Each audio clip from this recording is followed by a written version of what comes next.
পুজোর আগেই অঘটন, পরিচালক রাজ চক্রবর্তীকে পুলিশের দ্বারস্থ হতে হলো। আপনাদের সবাইকে স্বাগত সিনে গসিপে। মঙ্গলবার সাত সকালবেলায় চিন্তার ভাঁজ রাজ চক্রবর্তীর কপালে। পুলিশের দ্বারস্থ হতে হলো রাজ চক্রবর্তীকে। কি ঘটেছে পরিচালকের সঙ্গে? পরিচালক রাজ চক্রবর্তীর ফেসবুক অ্যাকাউন্ট হ্যাক করা হয়েছে।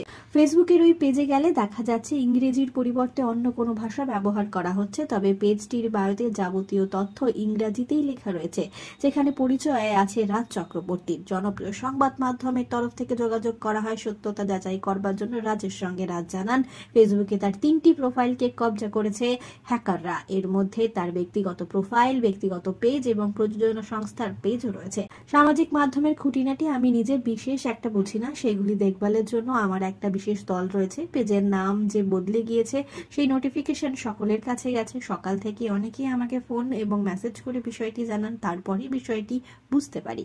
রাজ জানিয়েছেন, গত কয়েকদিন ধরে ফেসবুকের প্রোফাইলে সমস্যা দেখা দিয়েছিল, কিন্তু তার প্রোফাইলগুলি যে হ্যাকারদের নিশানায় তা তিনি গুণাক্ষরে টের পাননি।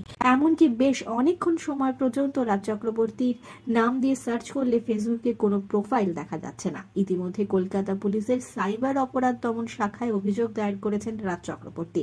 পাশাপাশি ফেসবুক কর্তৃপক্ষকেও বিষয়টি জানিয়েছেন তিনি। রাজের কথায়, আমাদের তরফে যা যা পদক্ষেপ করা সম্ভব আমরা করেছি, এখন উত্তরের অপেক্ষায় রয়েছি।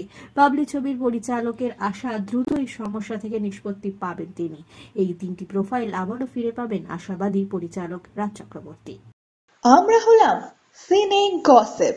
জুড়ে থাকুন আমাদের সঙ্গে, সাবস্ক্রাইব করুন আমাদের এই ইউটিউব চ্যানেলটি।